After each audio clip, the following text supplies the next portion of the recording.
Welcome everyone. Finally, we are rolling. Apologies for the technical difficulties we had. Thank you for joining. If you're tuning in from your house, we welcome you as well.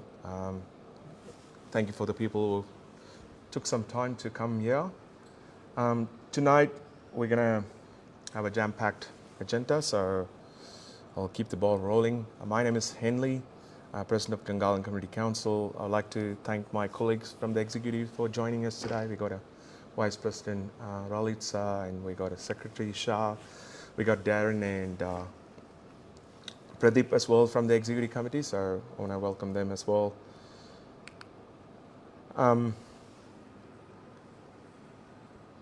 So just if you're joining us for the first time, please be aware this meeting has been recorded and it's streaming live on the Facebook as well. So if you haven't subscribed to our website, do so so that you get some notifications when there is some announcements coming from our way. As I said, we got an AGM and then we'll also get an update from TCCS tonight.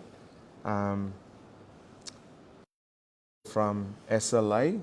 So we got Sophia with us from TCCS to provide the update, and Andrew Griffith will join us as part of the SLA. So as part of the AGM, I'm going to go through the report, what we did as a community this year, and then we'll go from there.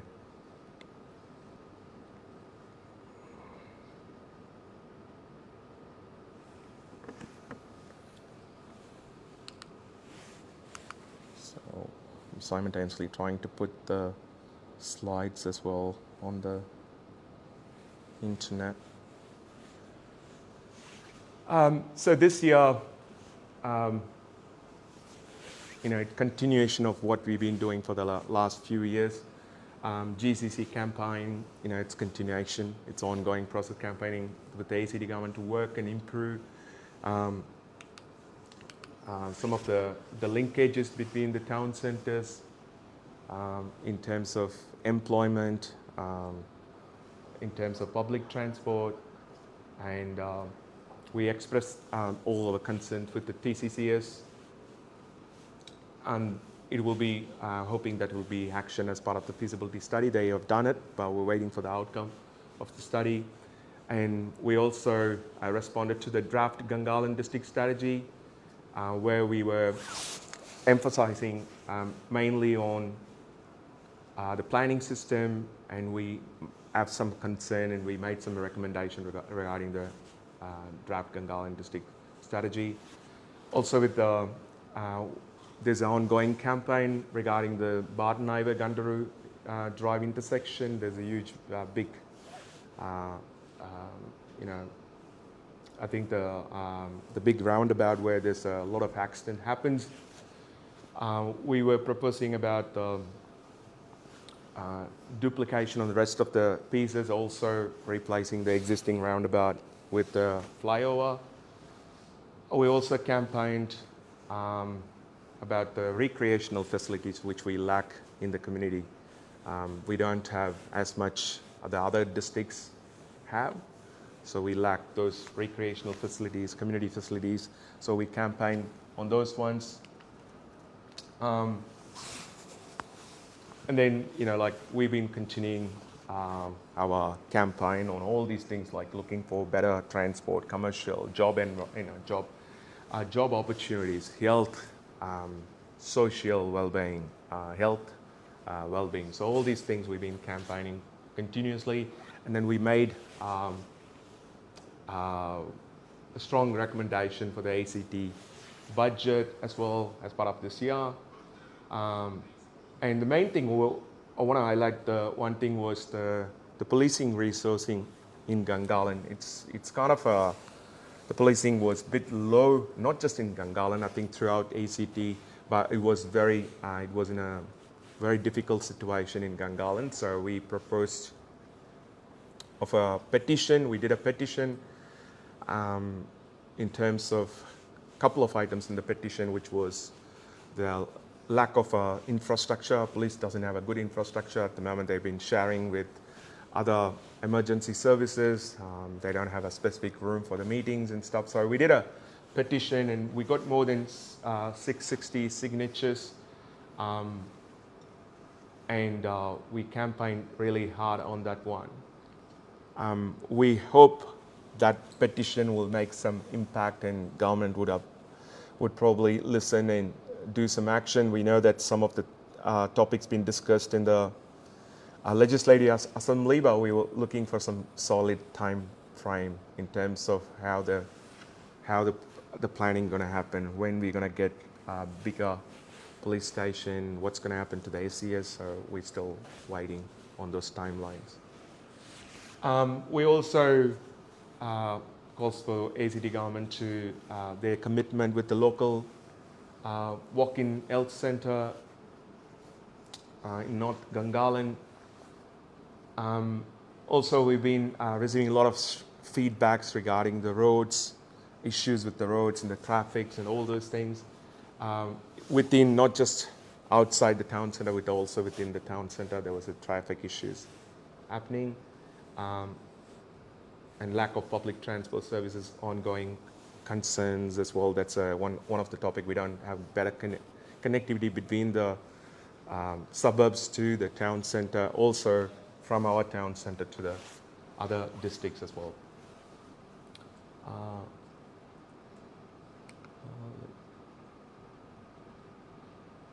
So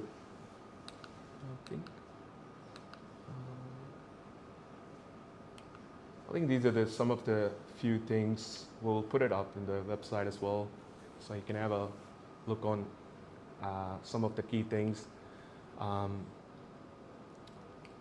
So I do have some slides regarding, going deeper on some of the issues. What we were thinking about, the duplication in terms of some of the roads in Gungahlin needs real duplication, like Barton Highway, Merabi Drive, and Osbog Drive. So those all of these things are a bit problematic and requires the duplication, which has been an ongoing campaign, and we will try to address it and make sure we can come up with some kind of outcome focus in the new year as well, but we're going to continue to campaign on those ones.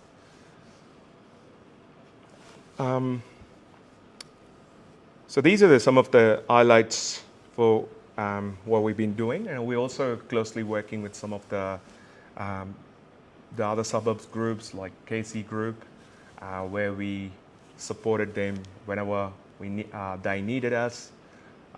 We helped them with their petition, and we had a couple of community petitions were happening. We helped Harris Park, Harrison. There was a school. They had some traffic issues, so we supported their petition. We supported the KC petition. So we've been engaging within the community, also engaging with the MLAs as well. So we met up with all the MLAs, and most of the MLAs did attend at least one or other meetings, which was great.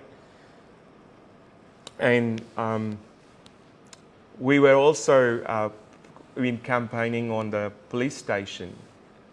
Sorry, not just the police station, the cinema, the cinema that's supposed to be built like ages back, and it should be a decade back. We should have got the cinema. So we've been trying to campaign. We've been trying to see what we can do to bring a timeline so that we can understand when we can really get a cinema in Gungahlin. So we were working on a petition to get an outcome in terms of timeline. So when are we gonna, when the planning gonna completed, what's gonna happen to the crown lease, how this all gonna happen, and when would we eventually get the police station. So there were lots happening. I just want to thank all the members in the committee as well for supporting and doing great work.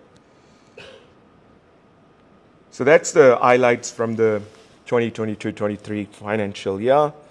The Treasurer's report, unfortunately our Treasurer is an apology today, so he couldn't make it. But the balance sheets, profit and loss statement, all the statements are available online as I speak now. So I'm happy for you to go and have a look at in your leisure time. So it's all in gcc.asn.au. So there are 3 documents for you guys to have a look: balance sheet, profit and loss statement, review statement. So these are the things we did. I think there's more work needs to be done as well. And we also want to thank take this opportunity as part of the current committee to thank the people who supported, in terms of petition. We want to thank the committee. We want to thank the media, for always coming and making sure that the community voice is heard. So we just want to take this opportunity as well as part of the current committee. I think that's from me for now. I want to welcome our public officer, Darren Marks, to proceed with the AGM. Before we go, can I just ask a question? Yeah, sure. I know in your highlights there was a lot of advocacy, there was a lot of campaigning. I didn't see much by way of delivery, not a lot of outcomes. I also note that Chief Minister Barr has recently said he wants the Community Council framework to be changed. Given those two things, is it the community councils have lost their way? I think if the way I see it, we are the one side. We are the one side of the coin. The other side is the government. So what we can do, we can consolidate and bring to the government what the community wants. And at the end of the day, the outcome comes from the government, and that's what we are pushing for.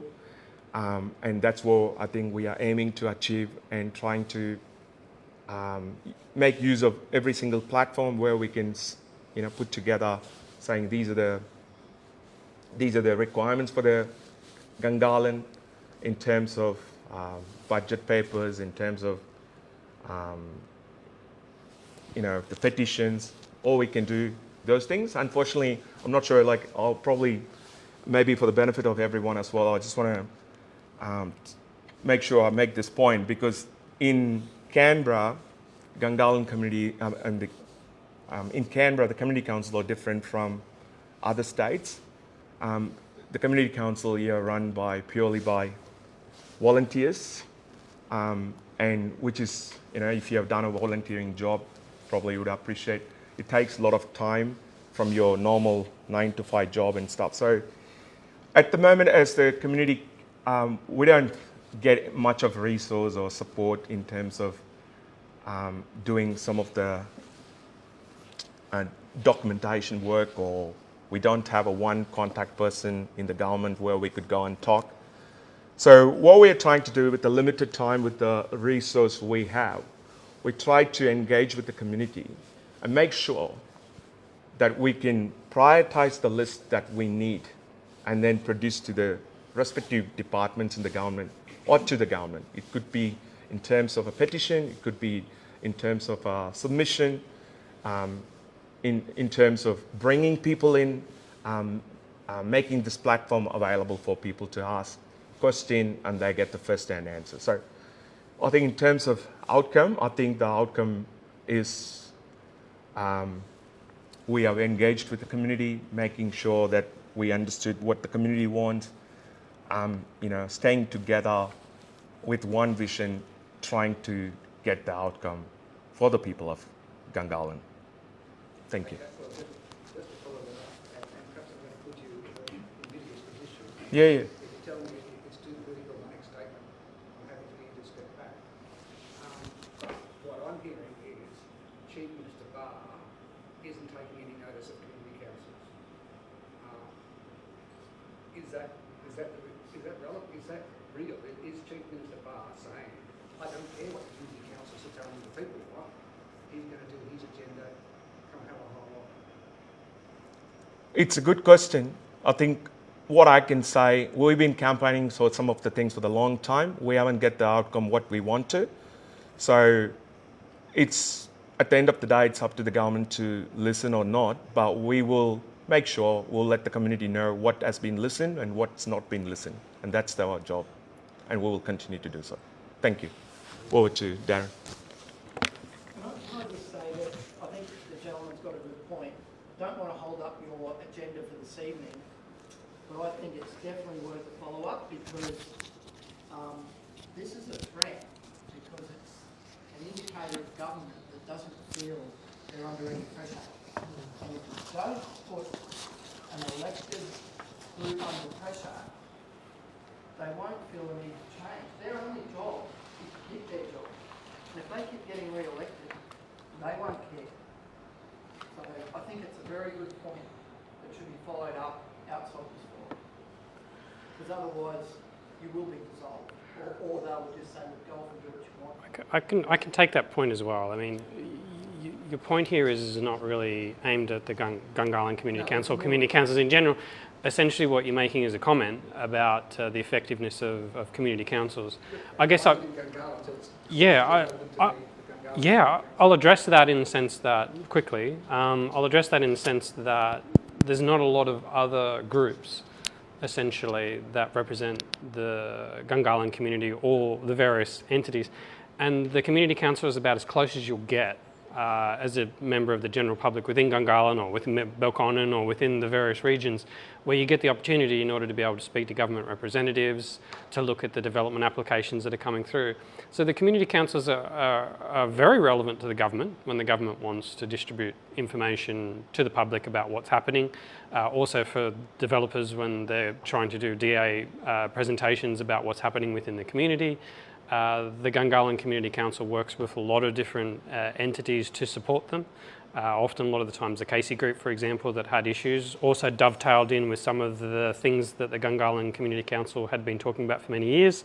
So part of their reasoning why they didn't want the certain developments to go through is because the roads in that area weren't able to handle the traffic and things like that. So we've also worked a lot with Gungahlin East, so that's a new precinct that was being built there, and we worked very closely with the land and development agencies and suburban land agencies and TCCS and the planning department in order to talk about the need for more community consultation in regards to developments, and I think that worked quite well. I mean, you were talking about outcomes.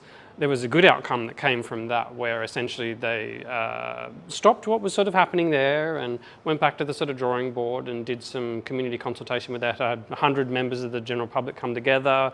They talked with designers about exactly what they were going to do to try and address some of their concerns. That was a success. And so I guess my point to you is that maybe you might not be there sometimes with the meetings that we have with the government about some of the things that we want trying to put across. And actually, in some ways, I think we've been quite successful in being able to sort of say, you know, the community has come to us with some concerns in regards to the roads. What about employment? The police station, for example, I think without the advocacy of the Gungahlin Community Council, it would still be sitting on the drawing board. And at the moment, we've got a timeline now where the minister is actually being brought forward to sort of say, okay, there is a timeline that we're going to actually implement this. We're going to move out the Rural Fire Service. We'll move the SES into other buildings. We've talked to the government. We talked to the ministers themselves, the Minister for Health, in regards to where the new hospital was going to be located. We've sort of talked to we talked to many of the MLAs. We've been to their offices to sit down to them to convey. I think the Community Council is about as effective as it could possibly be within the remit of the Community Council. When it comes to the government's response to the Community Councils, we can't influence that. And I think that in a lot of ways, yeah. I think that there probably would be a case to be said that the Community Councils probably should have more influence, I think. There's things that we can say that don't necessarily have teeth, but that's just the way the community councils are. I think if the community councils were dissolved, I can't think of another avenue that anybody in the general public would have in order to be able to really sit down with the relevant MLAs, the relevant development applications that are coming through. There's no other forum, unless you can think of one, yeah. So, yeah. And my colleague over here, I agree with that rather over me. But what you just said to me, and lots of good things, but again, it seems to be a way for the government to say, we're interested in this, we need to get community feedback, can go into community council, they'll come to community council. Yeah. What do you think? And then the government says, yes, we've done community consultation. Yeah. And I worry that they don't actually treat the community council with the respect and take on board appropriately the comments of the community. Yeah. And that's my concern. And I'm happy to leave it there because I accept that the committee and other members are working really hard on behalf of the local community. What my concern is our local government, are they genuinely engaged from a point of view of not ticking a box saying I've consulted, but wanting to actually understand, truly understand and take on board what the community thinks? We'd like more of that, yes. And I think that it's up to the community themselves, I think, to take up with the local MLAs in order to really sort of talk about that. Because essentially your local MLAs often have responsibilities with the government, whether they're Labor, Liberal, Greens or whatever. And I think taking up with them about the relevance of community councils, yourself as a member of the community, and wanting them to be more relevant is probably something that we already talk about, but it might be something to take up with your local MLAs. Whether or not it's the Minister Chief Barr, we don't have a lot to do, obviously, with the Minister Chief Minister Barr. What his opinion of community councils, I think sometimes some of the problems that happen with community councils is I think that sometimes maybe potentially the government thinks that the community councils stand in the way of certain developments and things like that, I think.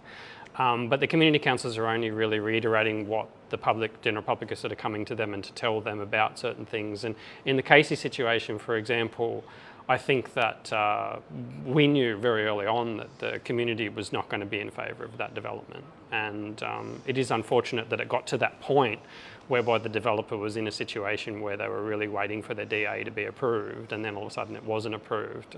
But that was mainly because of all of those conditions and situations that exist. So we're trying to alleviate some of the problems in the area in order to facilitate developments, but we want the right developments in line with the community. We want the community to come on board with the government and with developers and with the various entities to get the right outcomes for the community. And that's why the community councils, I think, are important, and the forums are important, and your participation as well. It's really important, so thank you. Now for the, is there any other questions? We're all good? So for the more formal part of the Community Council here, I just want to thank all the members existing at the moment for your roles that you've played, and going to declare all the positions vacant. So the nominations were uncontested, so the President returning will be Henley Samuel, Vice President Relitsa Dimitrova, Secretary will be Shay Julians, and General Executive Darren Marks and Pradeep Sonaraj. We'll obviously throw open to the floor anybody that would wish to nominate for a position. It's part of the formal process to do that. I'll call that concluded. Say congratulations to the new President coming back, Secretary, and Vice President, and general members such as myself. And we'll draw that to a close and go from there. Thank you very much. I'll just put forward that thank you very much to the committee.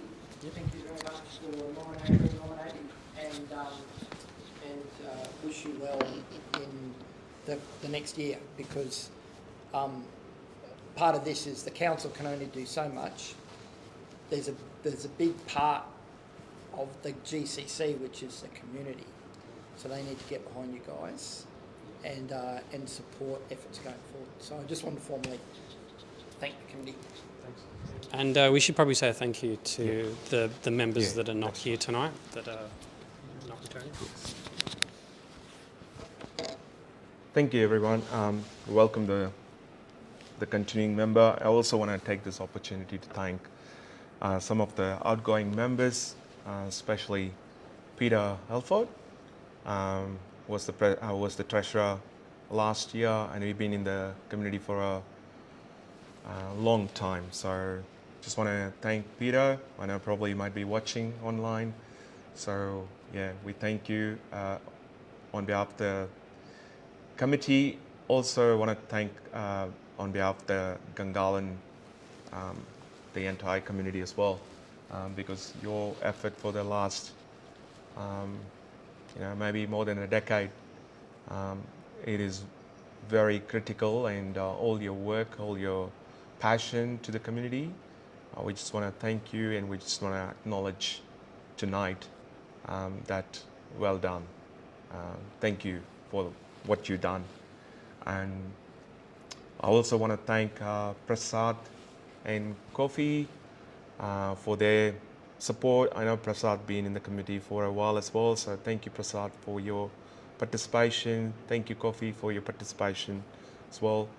Thank you so much. And I think the conversations that we have with the committee and the community, it's always great outcome. And I also appreciate all the newly elected members. It takes, you could have probably sit at home tonight and watch TV and move on, but you all being part of the committee, and you want to dedicate your time and effort for the committee. So I just want to thank you for all the returning officers as well. I want to appreciate what you guys are doing. The one thing I forgot to do is to the minutes from the previous AGM.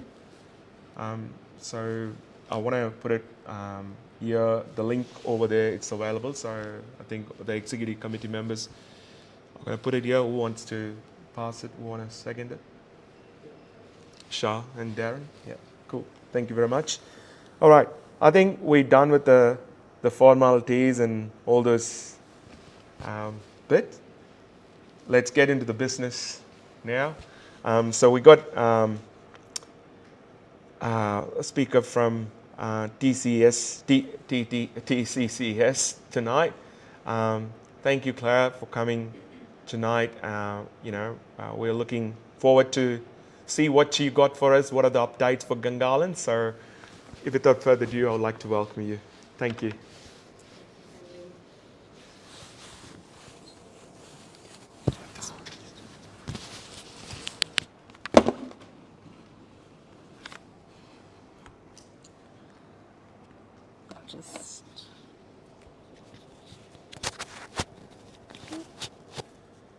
Should that click on? Oh, wrong way. Oh, like that. Okay. Is that okay from a sound perspective? Sound perspective goes online. So yeah. So welcome, not welcome, hello, welcome to me. I'm Sophie Clement. I'm with Transport Canberra and City Services in our infrastructure delivery team. The team that I run delivers all the kind of infrastructure upgrades and new works for Transport Canberra and City Services. So it could be roads, playgrounds, stormwater, that sort of thing. And I think we've got a number of each of those on the slides tonight.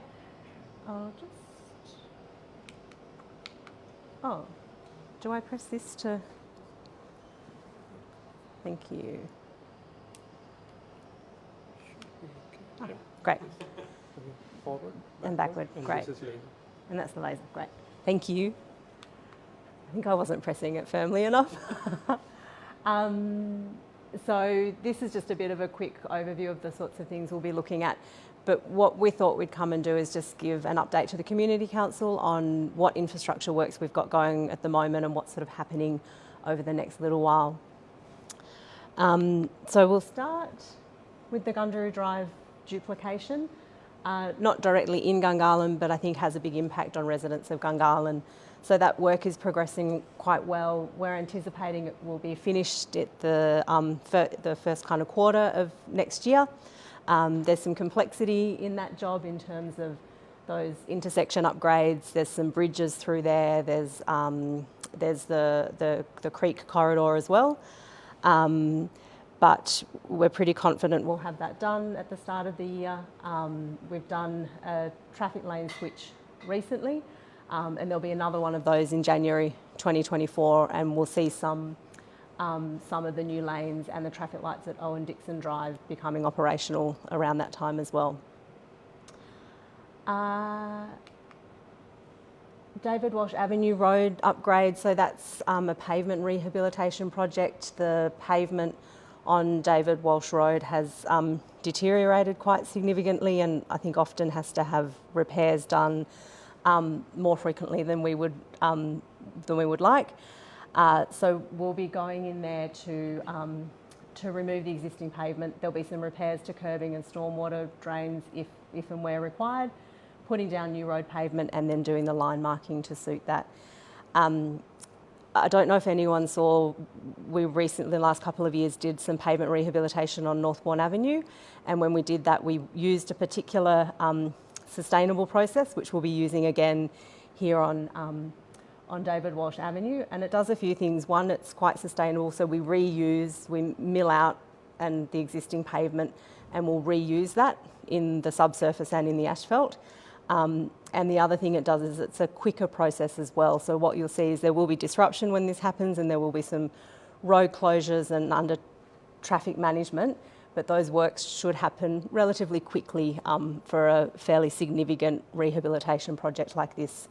There's also information on our website if you want to see the timing of those, what sort of road closures will be there. There's some changes to the bus network as well. There's a couple of bus services that will be diverted around the works, but that information is also available on the Transport Canberra website.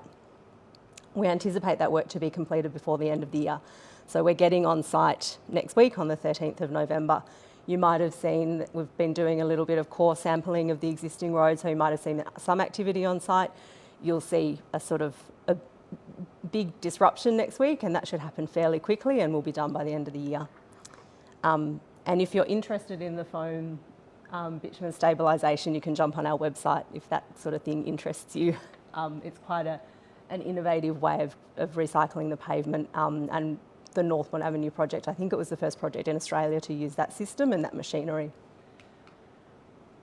So in the Gungahlin Town Centre, there's a few projects happening. It's not actually delivering works at this stage, and I'll just flick through so I've got that reference in front of me. There's a number of intersection studies that we'll be undertaking with funding having been allocated in the 23-24 budget. So those will be either preliminary sketch plans or a feasibility study, and it's Hinder Street, F. Capita Street, Hinder Street, Ernest Kavanagh, and then we're actually looking at the stretch from Anthony Rolfe Avenue up to, from Gungahlin Place to Manning Clark Crescent. So we're looking at the intersections along that section of road. That's the one that's the feasibility study. And that'll be looking at sort of safety issues at those intersections and some of the congestion issues as well, wanting to improve road, cyclist and pedestrian safety, but also access. We're also working on the Gungahlin Transport Plan.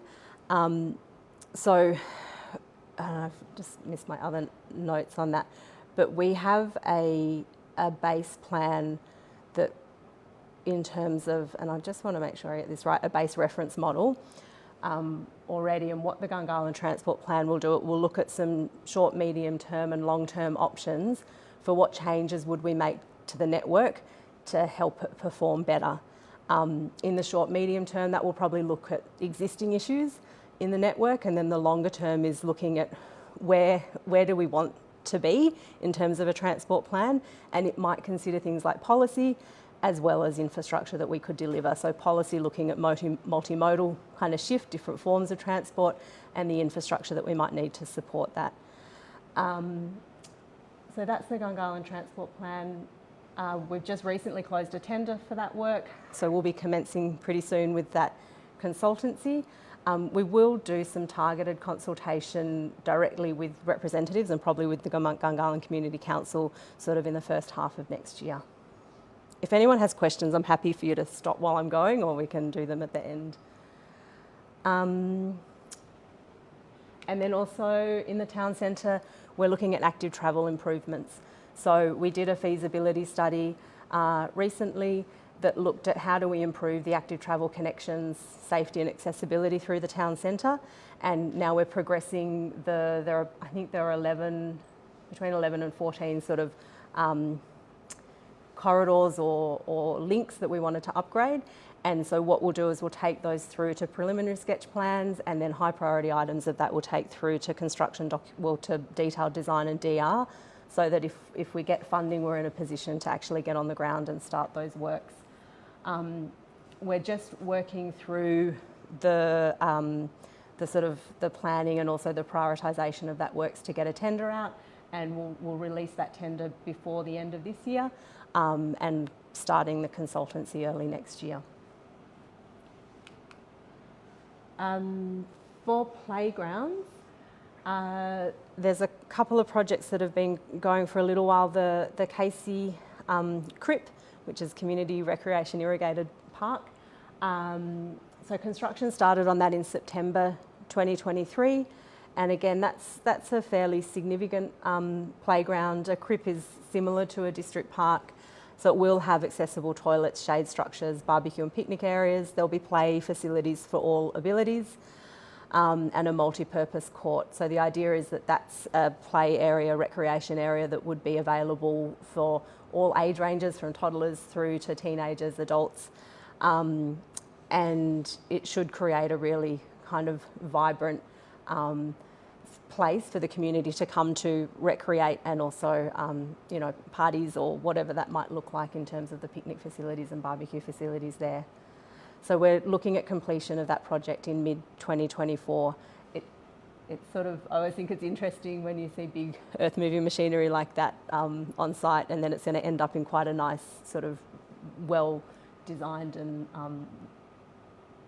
well thought-through playground. Doesn't look like a playground at this point. The Barramara Avenue playground in Ngunnawal, so the government funded an upgrade of 6 playgrounds across Canberra a couple of years ago, and one of those was to be in Ngunnawal. So that construction started in September as well.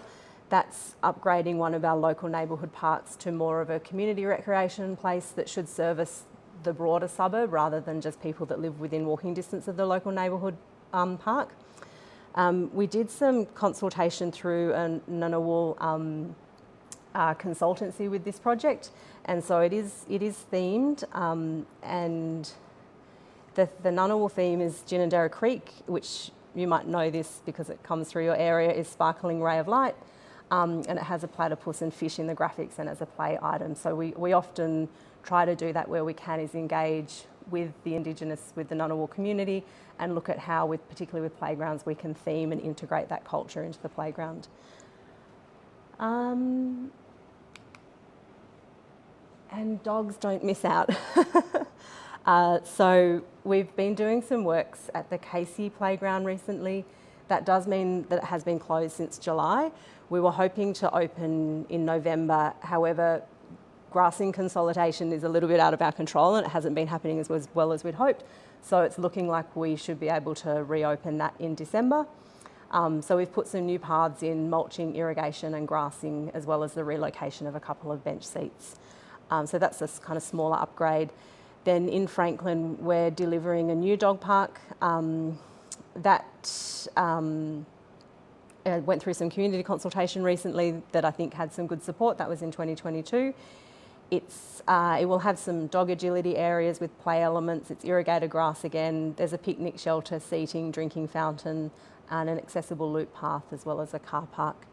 So that's kind of not quite a district level dog park. It's a slightly smaller scale one. It's a bit more boutique. So that's why it doesn't have the separate small and large dog areas. It's a smaller area, so we couldn't fit that in. But it does mean it has these agility features and elements as well, which provide a little more diversity in what's possible for your dogs to do at the park. So we do anticipate starting major works before the end of 2024. So we've opened, and I'm pretty sure closed, our construction tender on that, and we're just working through getting started.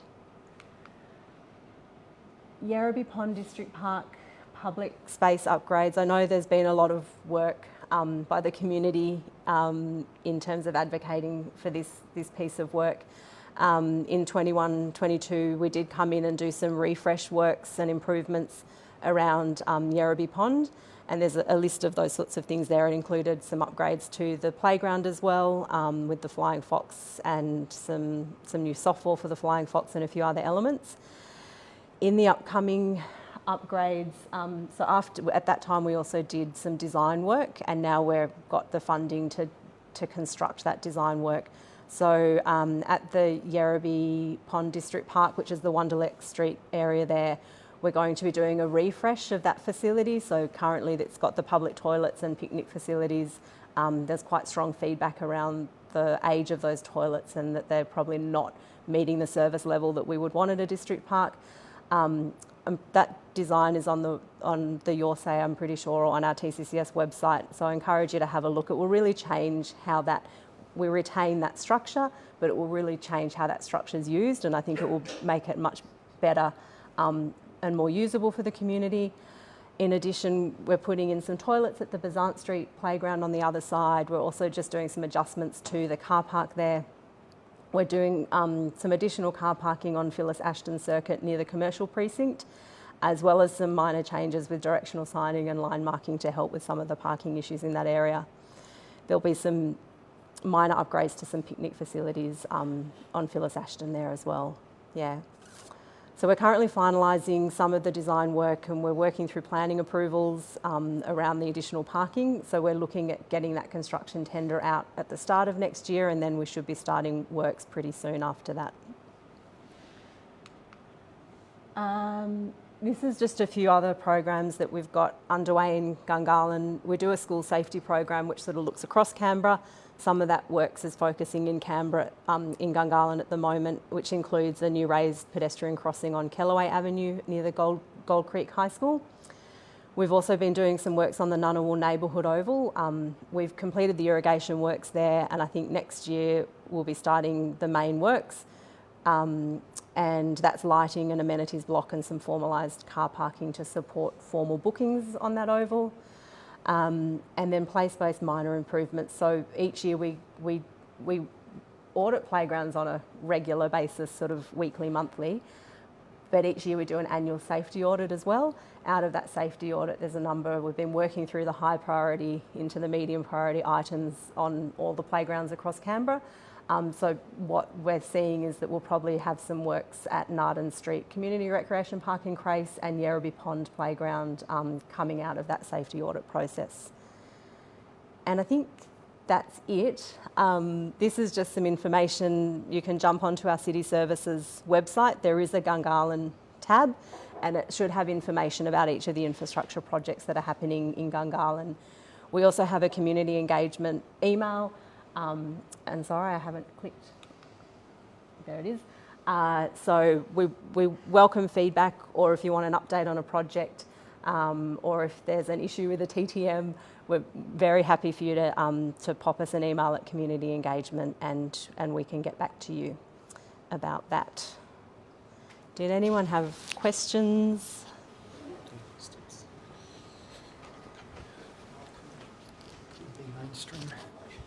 Yeah, thanks very much for going through that. I've just got a question regarding general traffic and parking around Gungahlin.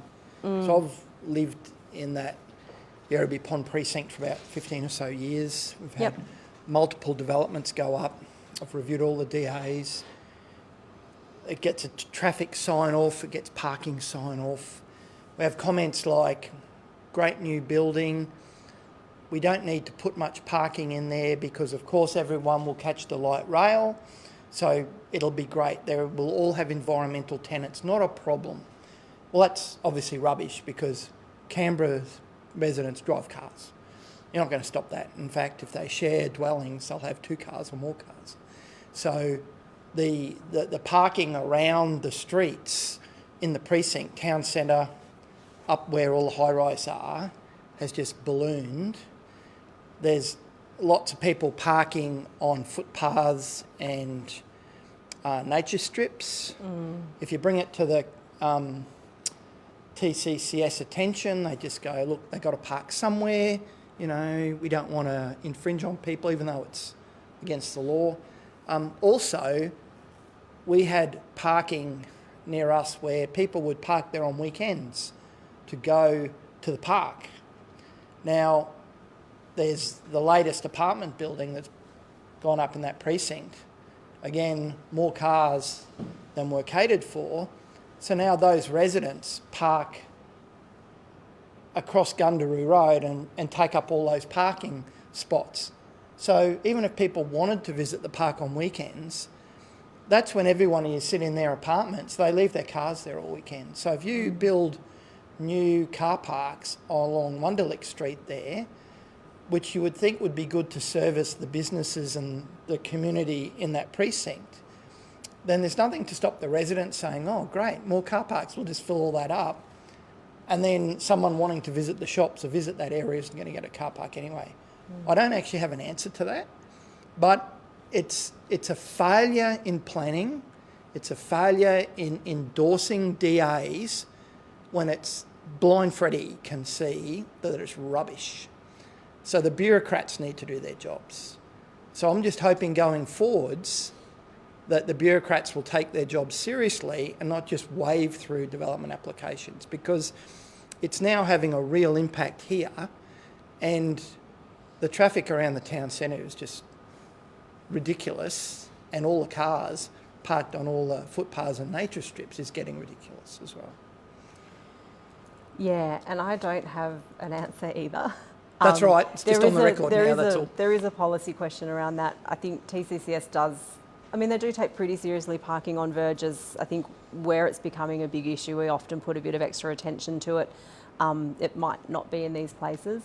One of the things we did find, we did a parking study at the commercial area down around Yarrabee Ponds, and we did find that there was availability of parking, but it was a bit about access and also doing some work around the timed parking, and that is one way of helping to address that sort of people parking in a facility that's meant for visiting for 2 to 4 hours while you're at the park, not leaving your car there overnight.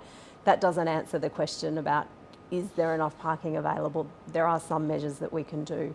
But take your point. I'd be happy to see time parking going, because I can't actually reverse out of my driveway if I want to do some work in the driveway and park across the road, because now it's fully taken up with cars from residents in apartment buildings across the road from wherever. So yeah, time parking would be... Timed parking is often the first good step, yeah. So the other thing goes with that is enforcement.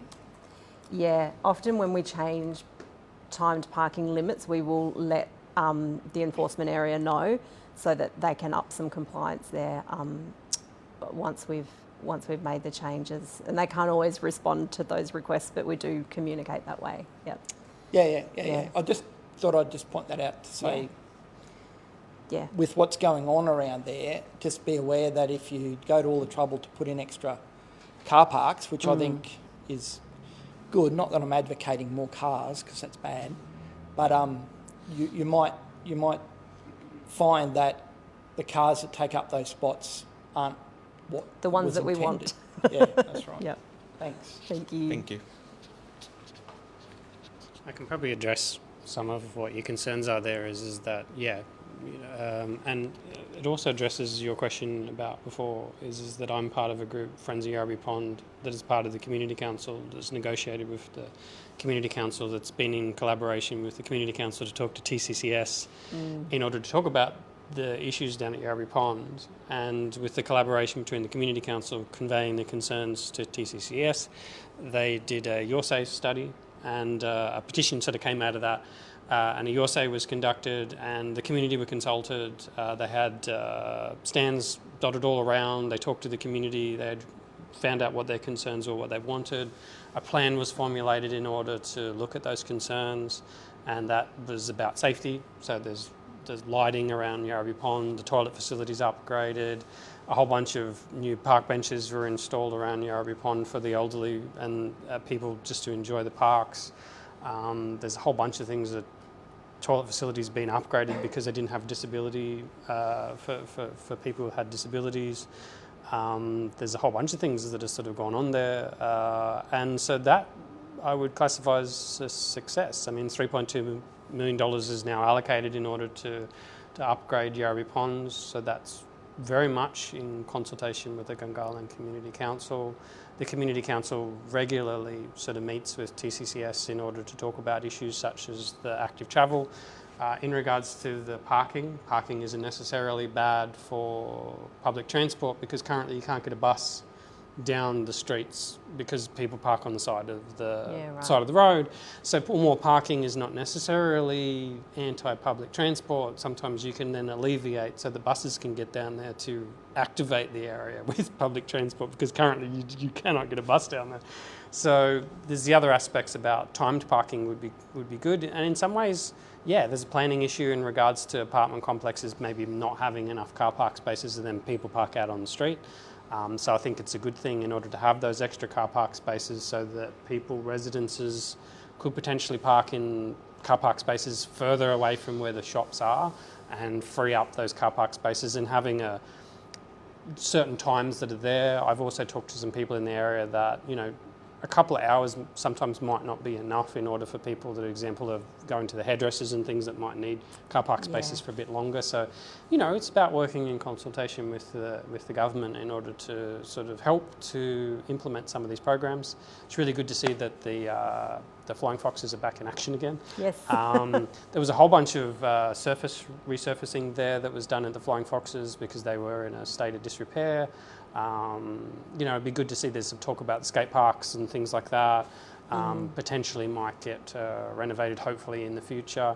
I am curious about in regards to the active travel when it comes to how that active travel will go across Gundaroo Drive. Because Gundaroo Drive, I mean, initially, a lot of people probably don't know this, but originally way back when Gungahlin Place was supposed to be connected to Yarrabee Pond. It was supposed to be this sort of corridor that sort of flowed down and plans were changed, and what happened was a whole bunch of chunk of residential sort of homes and things were sort of put between Yarrabee Pond and the main centre there, and there seems to be this initiative at the moment to try and reconnect back again sort of Gungahlin Place with sort of Yarrabee Pond. I can see there's a lot of challenges there, and the biggest challenge that I can see is Gundaroo Drive, because Gundaroo Drive is quite wide and quite difficult to cross. So I guess my first question is, how is TCCS, with the feasibility with active travel, going to surmount the difficulties of crossing that road? Yeah, it's a pretty unfriendly space if you're a pedestrian and if you're someone with kids or shopping or whatever it might be. So we are certainly looking at how to get across Gundaroo Drive. We did actually do a site walk a few weeks ago, and that was one of the spots that we went up and had a look at. The feasibility study did make some suggestions around that. There's either using existing signalised crossings, but the wayfinding to that is not necessarily ideal. So it could be that there's a signalised, so controlled pedestrian crossing point, but we're still kind of looking at those options at the moment. But getting across Gundaroo Drive was definitely a topic of much discussion, and how do we make that urban environment comfortable and easy to navigate and safe was what we were talking about. So hopefully we will find a solution for that, and that connectivity from the town centre down to the district park is really important, particularly as you start to get more development and greater density as well. We want people to be able to get down to Yarrabee Pond and use the district park and walk around the pond, and so I think we'll find a solution. I don't know exactly what it is yet, but they're certainly the things we want to address is accessibility, legibility, and safety. Yeah. One quick question.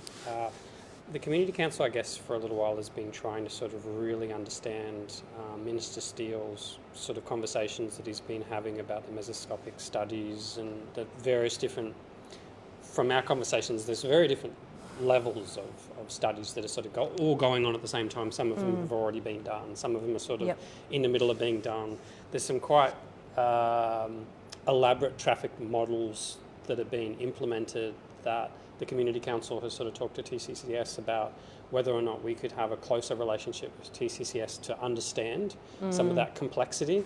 We've had some meetings about it, but I would just sort of I guess, ask going forward where the Community Council can work a little bit closer with TCCS to sort of understand so that we can better convey to the public, because we do get questions from the public about, I guess the overarching thing is consistently the message is the town centre's a mess, and we can't get parking, and we try and sort of alleviate that because we do hear things coming from TCCS saying yes, we are looking at it, we're doing studies and things like that, but we don't have a good overarching sort of understanding of that. And when we have spoken to people about that, it's been this is really complex to try and explain to you. So would there be an opportunity for us to actually be able to come in and understand that a little bit better about sort of how those traffic model studies are being done, and maybe some of the feasibility studies in regards to traffic modelling and maybe what's going on in the future? Yeah, I think definitely. And with the transport plan that we're doing for the town centre, the intention is that early next year we will come and have some of that targeted consultation, and I anticipate it will be with that group that we've met with before, to sort of take you through what we're seeing when we do some testing on that base reference model, and what some of the options might be to address the issues that we're seeing in the network and hearing from the community. Yeah. Yep. And thanks to those intersections too, because they were key intersections that a lot of accidents happening at, yeah. And I have seen a lot of accidents in some of those, and some of them are quite serious, and I know some things have been put in place in order to try and address them, but it's good to see some attention being put there, because I don't know whether you're part of it, there's a lot of crashes that happen there where people are fairly seriously injured, and I'm sure that even from the emergency services point of view, they are regularly at those intersections all the time addressing these types of things. So I think that's a really good that the government is aware and yeah. is looking into addressing some of those intersections. And they're certainly ranking well on the priority list for addressing safety issues. And the benefit, if we can go in and look at those, we can also see how that links to what we're doing with the active travel network, because if we have to fix up how cars are moving safely through that intersection, it might have some benefits for pedestrians and cyclists as well. It was interesting, I spoke to somebody from Transport Canberra, and they said that the intersection that's just here, right near where we are, near sort of First Choice Liquor and that sort of stuff, it's a left-only turn. And, you're not even supposed to go straight at that intersection. And it's not until you really sort of look at that intersection you realise that there are a lot of things that probably could be sort of better illustrated there, because most people wouldn't even know. They just go straight ahead. Yeah, I mean, you wouldn't even... But if you have a look at that intersection, that was really interesting is what he said, so that you're aware of some of these issues, and it'd be good to sit down and say, well, how can we help to alleviate maybe potentially some of those problems? Thanks, Darren. Thank you very much. Thanks for coming down. Just a quick question before you go. Yeah. Sorry. Sorry. I know Darren covered the other bits of it. I just want to look into the things that, in terms of the transport planning that you said that's going to happen. I think there's two aspects to the transport. One, getting connections from the suburbs to the Gungahlin town centre, the connectivity, also from Gungahlin to the other parts of Canberra. So people always talk about the light rail, but with connecting to the south, so we don't have a direct connections to Auden. So people working in the Brindabla Park, we don't have any connections in the Tuggeranong. So there could be some options for the bus to go from here to Brindabla Park, drop people, and then go to Tuggeranong, and then pick some people from there and then drop them in the Brindabla Park. And then, there are opportunities over other aspects. So ages back, I think they were proposing they want to do a trial run to address this issue, but it never progressed. I'm not sure whether maybe we haven't got many ministers from Yarrabi. I'm not sure whether that's going to help, but it'd be good when you do those transport things, have a consideration, connectivity between the other districts, not just relying on the light rail, but also and you're talking about public transport, so buses, That's right. By getting some people onto That's buses. right. Yeah. If you've seen the exodus, probably, I'm not sure, when you're driving, I'm not sure whether you drive from city or it's always during the peak hours. In the morning, it's an exodus. And then the evening, it's like other way around. So the road's always full on.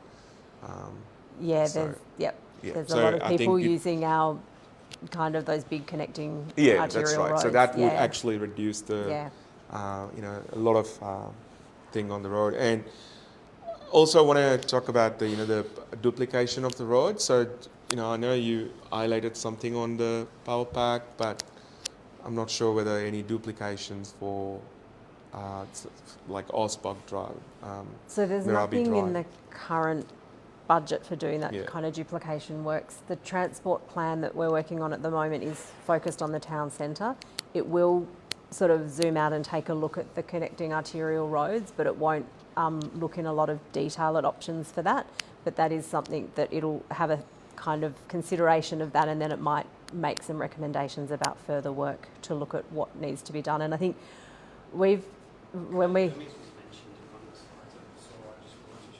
let's go back and pop back up there. Yeah, I was going to ask a question on that one. Is there any idea on? Because it relates to the cases. Because Mhm. from Ascot Drive to Gungahlin Drive, it's a chaos in the morning. And they've got the new high school going in. Exactly. College, yeah. Yep. College and Gold Creek and Holy Spirit and Longford College and yeah. Yeah, it's a big one, that one. And that was one of the reasons why it got knocked back, was because the traffic problems in that area. So, yeah, the split is done. Yeah, so it will focus on the town centre, but it might also look at those key transport corridors that bring people into the town centre. So it might not make as detailed recommendations, but it might give us some information about where we need to look more into those areas and what the options could be. And I think we did talk last time about, when we caught up, around there's duplication, and there might even be some other measures that we can do before a duplication that do actually kind of have some ease some of the issues that we're seeing on the network as well. I think, from my memory, the last discussion was TCCS wasn't very much interested on the duplication of the roads, but they was looking at the other avenues. But I think those roads, for the people in Casey and, just now they've been having discussion as well. So that is kind of a chaos as of now. We're expecting more developments going to happen in that particular zone. So I think the duplication is kind of not optional. And considering we're still growing, the Taylor is not completed.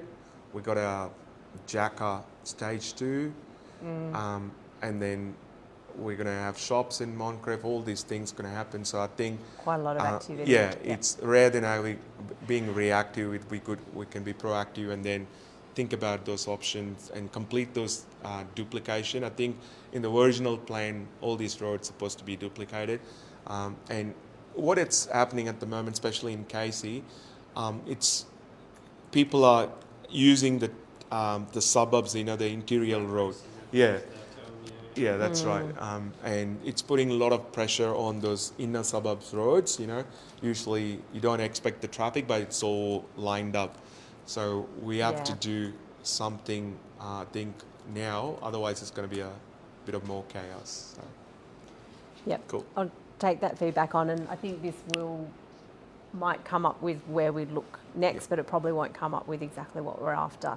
But because it is looking at that short, medium, and then long term within the town centre, it can potentially pick up those larger corridors that might feed into that. Yep. All right, excellent.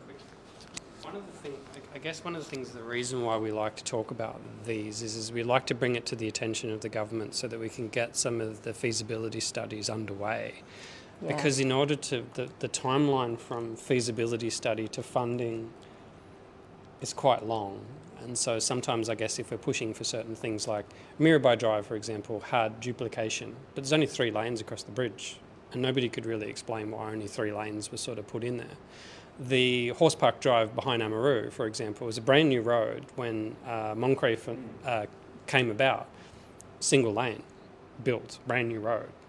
So realistically, I think what it comes down to here is about the adequate allocation of funding to these roads in order to make way for these suburbs. Because I made the comment when, Moncrieff was being developed, that if these roads are not duplicated, we will have the people from Moncrieff in here complaining about the same things that we're complaining about at the moment with Horse Park Drive when it was a single lane.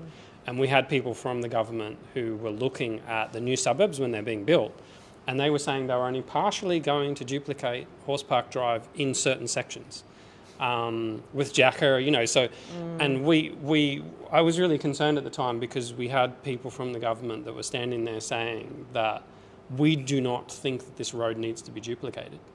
And I was sort of really taken aback by that because I was like, have you been there at 9 o'clock in the morning? Like, do you have any idea what's sort of going on here? And the fact that the federal government had duplicated all the way up into the federal highway and stopped, we were really aiming for that to continue through rather than for the machinery all to be packed up, to go away and then all of a sudden to come back again and restart the process again. So really I think when it comes down to it is about the recognition that Gungahlin needs more funding put towards duplication. And I think the government, or Minister Steele, would push back here and sort of say that there's a lot to be done throughout all of Canberra and there's only so much money to sort of go around. But what I would say is with the new estates coming online, being sold for 400 square metres for $600,000, you know, for a block of land, that money that's been sort of, you know, with the new estates when they're being established, if that money isn't allocated at the time when the government has money in the bank from those estates being built, when will that money be available? You know, it'll essentially have to come out of something else. So from my perspective, and I guess I'll put on my hat here from the Gungahlin Community Council, is to just sort of say a fair amount of revenue really needs to be allocated to Gungahlin, and I don't think that's happening at the moment, really. So if we can at least get the feasibility studies and the recognition of what these roads are and the need for them to be duplicated, then we can start the conversation about getting the budget. We don't expect you to sort of magically make the budget allocation because that's not your job. But I understand we can do some early work and feasibility. And I think this Gungahlin Transport Plan is starting with the town centre is the first step, and then looking at how we zoom out from that so that there's the short and medium term, which I think I've mentioned, and then the long term about where do we want the network to go to support Gungahlin and how we want Gungahlin to look in the future. And I'm really concerned because I can see a lot of really upset people at the moment now that those new suburbs have come on stream. And, you know, I drive along Mirabai Drive out towards Moncrief and I see the lines of cars, and it reminds me a lot of Horse Park Drive when it was a single lane there. Like, they're just waiting in traffic in the morning and it's getting worse and worse and worse. And if nothing's done now, with all those new suburbs that are coming on stream, the traffic is not going to be a nightmare just in the town centre, but it'll be a nightmare for the outlying suburbs as well.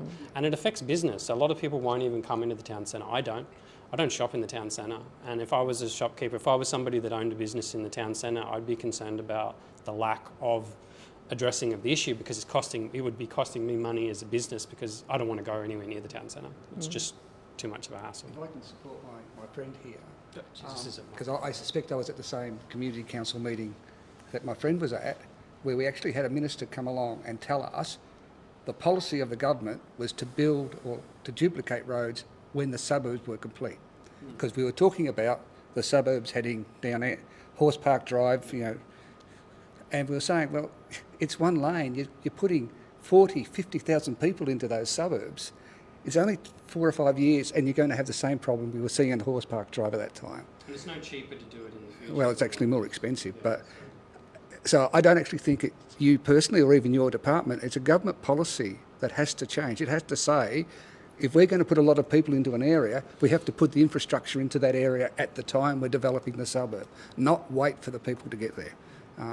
And I was going to make this comment earlier. When we plan to put high-rise towers into the building, again, this is a comment that's been made at this forum more than once, we need the planners not to worry about just their individual building, but how it impacts all the buildings in that area. Because we keep hearing from people coming along and saying, oh, we're going to have 100 units or something, and we've got enough car parking for that. But there's 10 towers with 100 units in it, and we've got all those car parking taken up, all the water pressure's taken up. And until we start saying we need to have a holistic approach to planning, we're going to keep running into these problems. We need to make sure the infrastructure is in place as the suburbs are being built, not afterwards. And we need to take into account existing infrastructure and new infrastructure by the architects in particular, but the planning process as a whole. Otherwise, we'll be here in another 5 years arguing the same thing. Now, that was just my whinge, but nonetheless, I've been Noted, and there's a It's a fair comment. There's a lot in there around planning and planning policy. Yeah. Excellent. I think it's a healthy conversation. I think it comes back to the core issue of not having an employment hub in Gungahlin. That's another reason for the traffic chaos that we see on roads as well. So, it's all going around in circles, comes to one point, which is we don't have an infrastructure in Gungahlin that would support the people to work, live, shop in Gungahlin. So Yeah. that's the And hopefully we've essence got of some it. planning that's going to help with that. Yeah. all right. Excellent. Thank you Yeah, so much for thank coming you. down. We do appreciate your time. Thank you, Tara. Oh, we still got your microphone. Oh. You don't want No, a microphone. that's like The hot mic.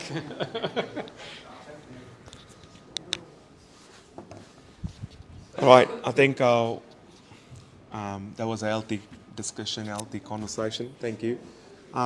Now we're going to get an SLA update from Andrew. I would like to welcome you. Thanks for coming tonight.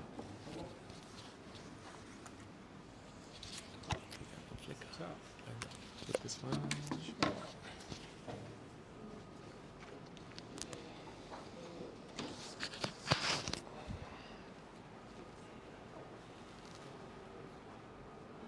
Oops.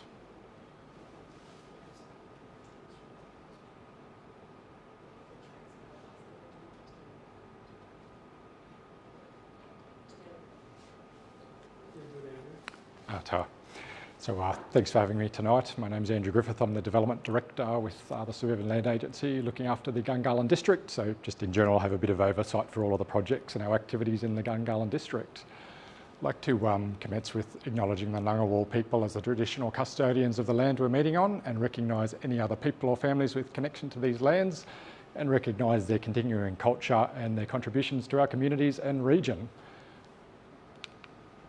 So we're going to zone in on a few things tonight in terms of 4 predominantly commercial sites. It's probably a rare opportunity for me to talk to the whole retail hierarchy of the ACT, which is a group centre, a town centre and a local centre. I don't get to do that too often in my role, so it's a great opportunity. There are also quite a good status across some that have sold already, some that are halfway through a sales process, and some that are pre-release. So we'll probably get a good opportunity to run through our planning and release process, some of the emerging views in terms of the mid-2024, which is the end of the financial year. That one will be looking to go out. There will be absolutely an engagement process kicking off early 2024.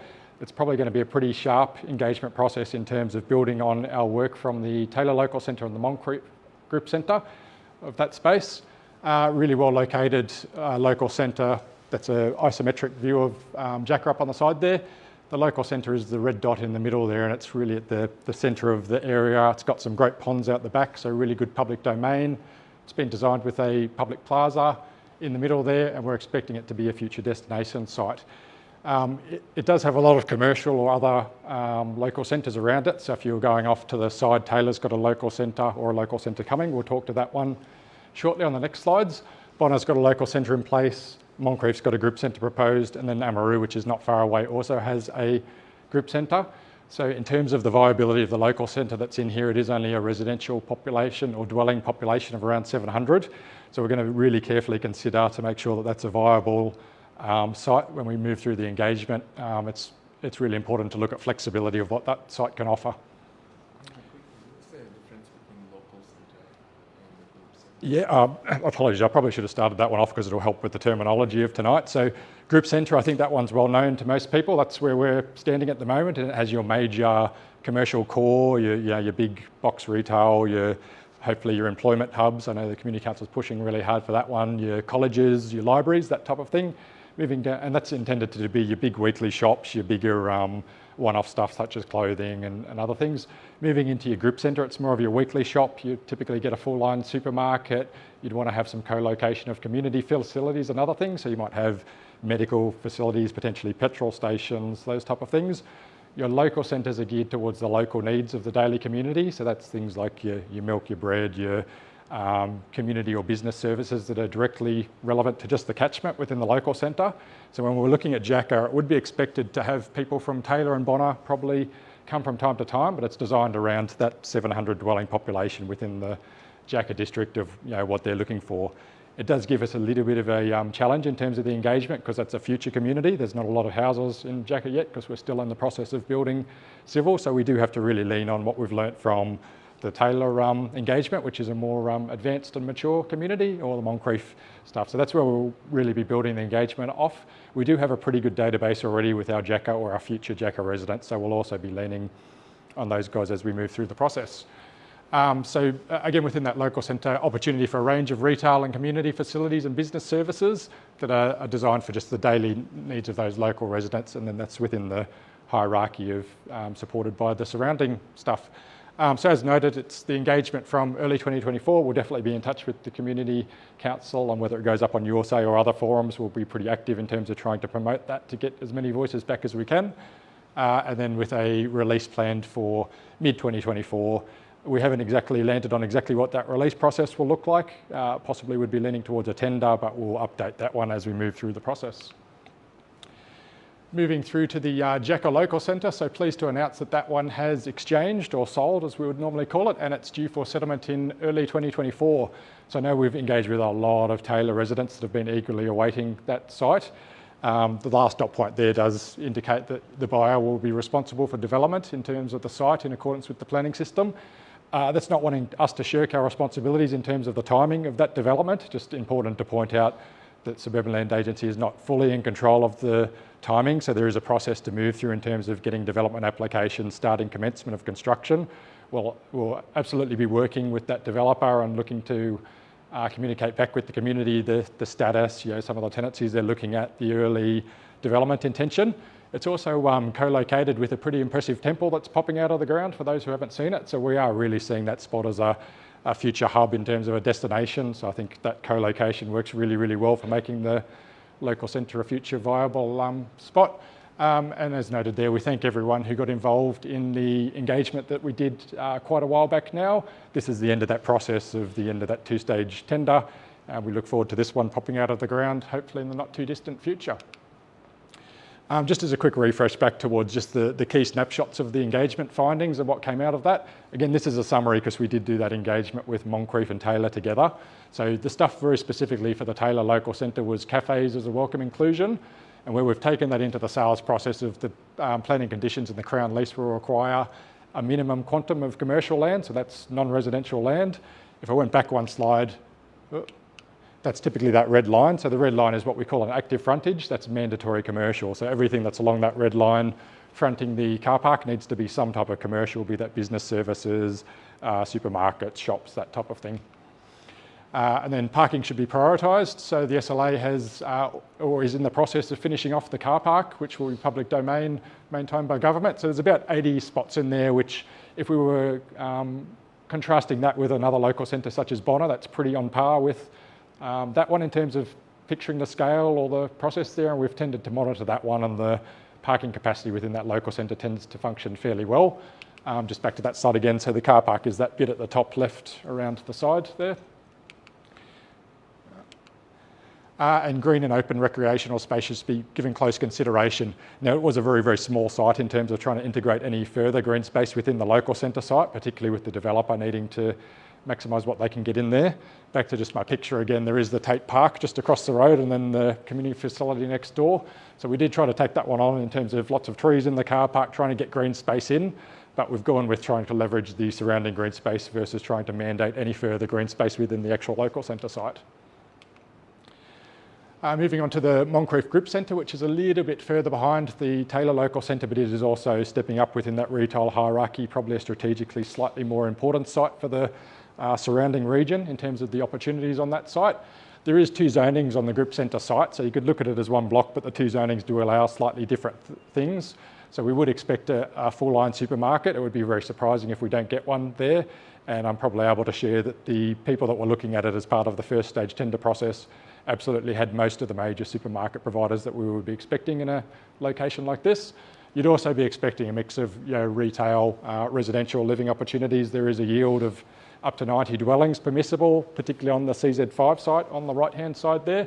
But depending on the development application, you could also find a developer pursues some level of residential on the left-hand block, but that would be the ground floors are commercial mandated. So there's quite strong provisions around commercial as the focus of the site. Residential is definitely permissible, but commercial is the primary desires and outcomes.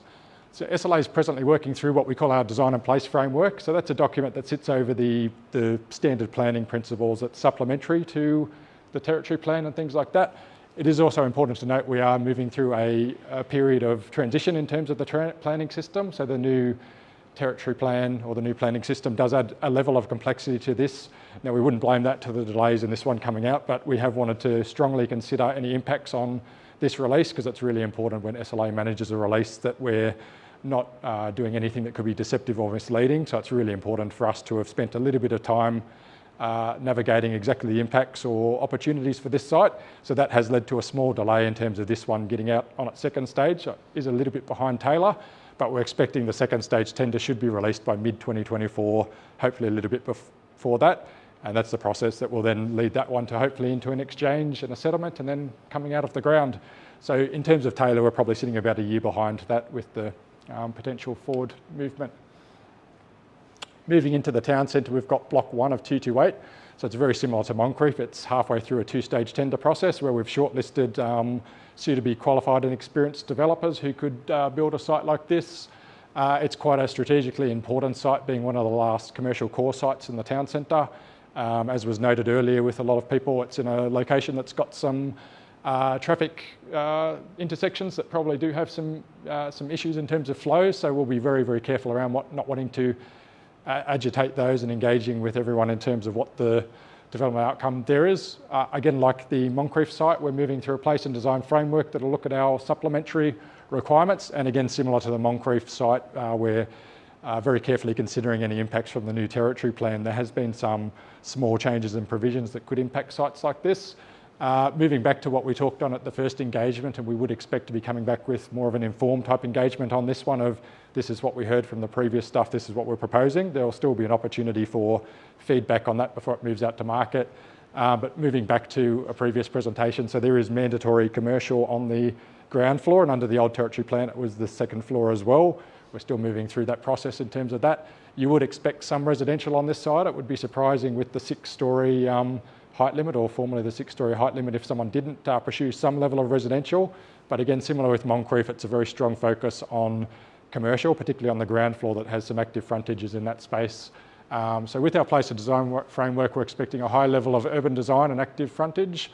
Definitely some opportunities for employment, particularly with that first floor commercial, because that's where you could potentially be trying to attract some lower scale office providers, or even, hey, if we got really lucky, that 6 stories allows a office provider if they were interested in that block for even more capacity.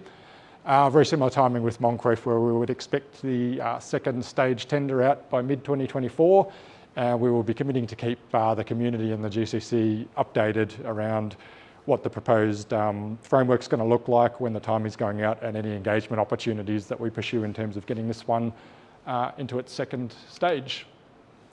And then just quickly to wrap up my presentation, the Gungahlin Town Centre East project, which has been ongoing for quite a while, 2022, or if we even went back further, you'd probably be talking 2018 from the planning snapshot, so a really, really long journey.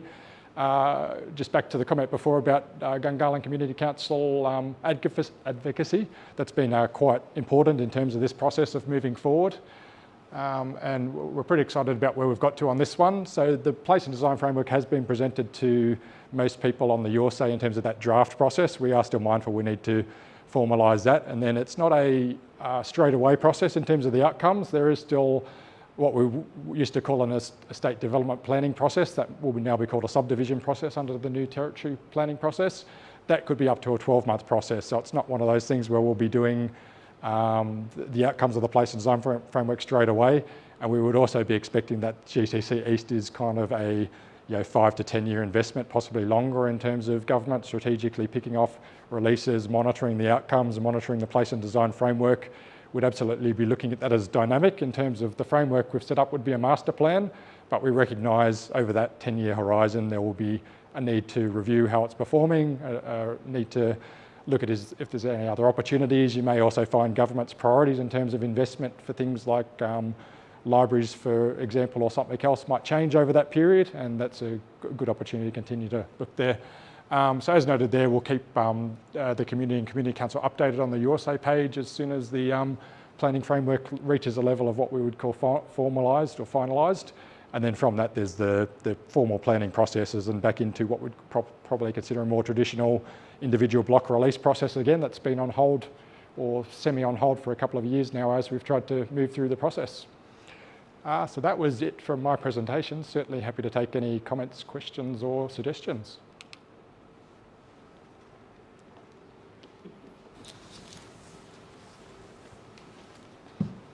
I guess the first thing I wanted to say is that thank you for the consultation that the Community Council, and also the fact that you opened it up to the community and the 100-member people that sort of sat down, as I mentioned before. And this kind of addresses what you were mentioning before about how individual developments were not looking at an area as holistically. That's something that the Community Council really took on board from the members of the public, and talked to the Suburban Land Agency and the various other agencies, because there's planning as well that's in that.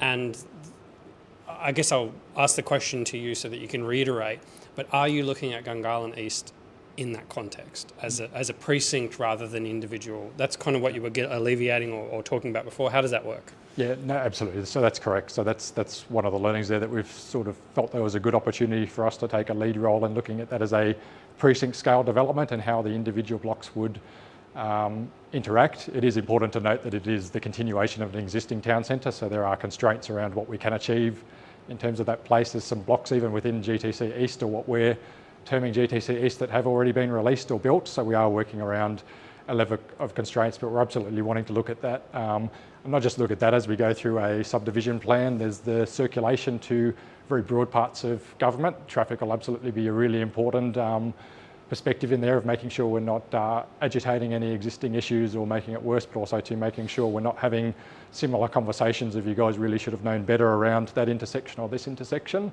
And we'd also be hoping that the SLA could be taking a little bit more agency in terms of this one, of trying to be the stewards of the good outcome of holding it through the process.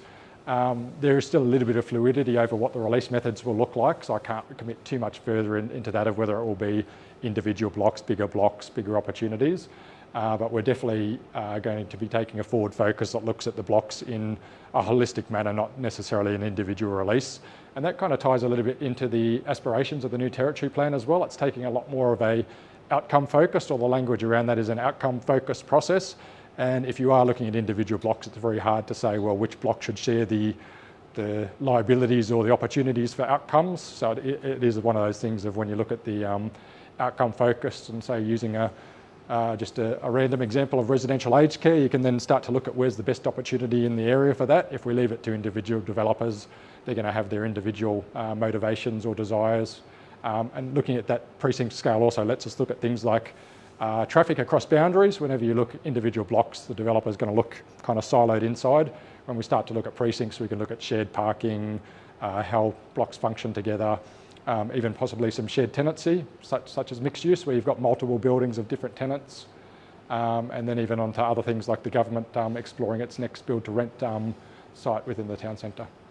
I guess the question is, would you see that as progress? I think if someone's taken on board the fact that it's not an individual development, it's a collection of developments, and up on your diagram you had Anthony Rolfe, and I know a young lady back here was talking about Sophie. the fact that Sophie. Sorry. I thought you'd like lady. From my point of view, young lady. You start up, what it's called. Anyway, going down Gungahlin all the way down to the road to the tram station. There's lots and lots of intersections there, and I don't know whether you travel it or not, but I live just a bit further down from there, and I go up that area quite often. And like my colleague here, I refuse to shop in Gungahlin because it's a nightmare, especially if you try and go along that road during any of the peak hours. One way or the other, it's wall-to-wall cars, because it's just a very narrow traffic, and putting more buildings into that, which means more cars. I know there's a tram, and we all think everyone will get on the tram, but you've still got to get to Gungahlin to get to the tram. Not too many people come from Civic to come to Gungahlin to work. It's Gungahlin people leaving Gungahlin. Yeah. So you've got a massive number of people coming down there. So if you are saying actually we've got to take into account what we've already got there, what the infrastructure is already, and how much we can improve that, because there's not a lot you can do on Anthony Rolfe. Yep. There's a median strip, or the middle bit anyway, you can probably cut that up a little bit and take a few of the trees away and make the roads a little bit wider. But nonetheless, there are houses and buildings. It's a constrained space. Yep. So there's not a lot. So if you're thinking about that, then that's a lot better than saying, oh no, well, we're only putting 100 people in here or 100 units in here. It's not a big problem. Well, it is if all these other places are not taken into account. So if you're saying you are thinking about what's already there, what's already possible, and constraining back in light of that, then yeah, I am happy with that. Yeah, And that's what I wanted to say. When you had 100 people that came and talked about the look, the feel, they were random too. Like, all sorts of people were there, and they talked about look and feel, and they showed them pictures of what you would like, and they listened, and planning was there, and suburban land agency was there. So that's good. I think in some ways, the community council was helpful with that. There were some things in that I want to go back to though. One of them is that in the Moncrief group centre type scenario. We've got this issue with Casey, obviously. Is suburban land agency going to sort of talk about height limits and stuff like that initially with that? Because if somebody proposes to put a 20-storey development there or something like that, we don't necessarily want to be in the same situation that we just had with Casey. So we learn a few lessons there in regards to what's appropriate in order for that area. Sure. Amaroo was brought up by the developer, and I said, well, Amaroo's is like only two sort of stories. I know it's hard to classify the stories, but it was relatively height-wise fairly small and quite a successful group centre. Is that the sort of scale that they're looking at for Moncrief? Or? Look, yes, it's a hard one for me to answer as directly as what you might want me to, because it'll ultimately be the planning directorate that deals with the development application when it comes in. Now, when you're looking, if I went back to one of the slides, there's a CZ5 site in there.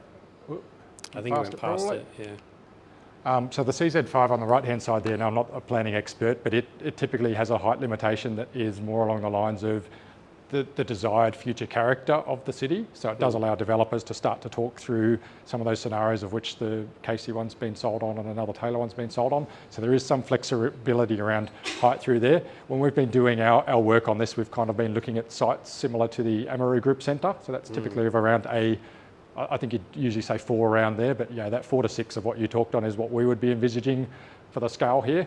The zoning on the CZ1 block kind of talks to a 2-storey limit on the commercial, but it doesn't give a height as well. So there is opportunity for the developers to also explore higher there. So look, we'd be envisaging a 4 to 6 story in there. There is always that opportunity for the developer to potentially try to pursue something else if they feel they can justify it and get a DA through that meets that. And if you go forward, I'm talking about the site that's... so this is an interesting one, and I guess I'm addressing some community concerns of people that are not here. But one of the things that has been talked about a lot is that parking, open air car parking and that sort of stuff. And one of the things that people often talk to me about, C232 there, that's the block that has the the park and ride and the open area car park there. Now, a portion of that is going to be used for the new community centre. Correct. It's going to be built there. And one of the concerns that keeps coming back from people to me is to sort of say, what's happening with open air car parks? And it was interesting because I sent that on to the relevant MLAs, and I saw some correspondence with Suzanne Orr, I think it was, who responded and said that, the territory plan has mandatory areas that are for car parks. That area that you've highlighted was included as sort of like a mandatory car parking sort of area that would be kept. What I kept saying to people is that the community needs to understand very clearly, because we were told essentially by Transport Canberra that the days of open air car parks won't exist in the future, and that the car parks that currently exist are really all slated for development eventually. And so I think it's going to come as quite a shock to a lot of people, particularly once fences start going around that particular area, because a lot of people even say to me now, where should I park to sort of take the light rail? And people say, park across the road from McDonald's or whatever. And I know people still are completely unaware of the fact that that is not going to be available to them. And I think that when this development goes through, I think it's going to be a shock to the community. And one of the things that I suggested very early on is, to avoid that shock, I think you really need to communicate a truth that the government doesn't seem to be really willing to at the moment, to sort of say that if open air car parks are going away, what is really going to be preserved in the way of car parks for people to be able to park and go into the town centre as it is, because it's already, as I mentioned, a lot of problems with that. Now, if I was to ask you what your thoughts were, did you think that those car parks, that there was any plans in the future for them to be commercialised and built on? Oh, look, I've known that. I've known that for a long time. I've been to these meetings for a long time, and there's no secret about that. If you come to the meeting and you look at the documentation, there's no secret about it. But if you don't, But if you don't, we have been making, as long as I know, the same complaint that you can't keep putting buildings in and not have the supporting infrastructure. And part of the supporting infrastructure, whether people like it or not, is car parking. And putting more people in, whether it's businesses or residential, and not having the infrastructure to support it leads to the problem my friend back here was describing down on Yerraby Ponds, where the amenity is reduced. It becomes something that people won't use. So there's a balance in there. I don't know how you have to do that, but just, I guess your point is at least be open about it. And it's good that you come to us and tell us, but maybe it needs to have something a little bit more, like how many we've got in the room here? Maybe 10 of us in the room? There's a lot of people in Gungahlin who aren't hearing the message today. Can I address that one just quickly a little bit? So the parking provisions that are on both of those blocks aren't disappearing, so it was never a open air car park. So basically when these blocks get developed, the mandatory parking or public parking requirements stay on them. But what the transition will be is possibly the days of free parking in the Gungahlin Town Centre are limited. As the area continues to urbanise and traffic increases, it will be more paid parking. But certainly for 1 of 2 to 8, which we've got up there, and 2, 3, 2 in the future, the mandatory parking provisions are still within the planning provisions.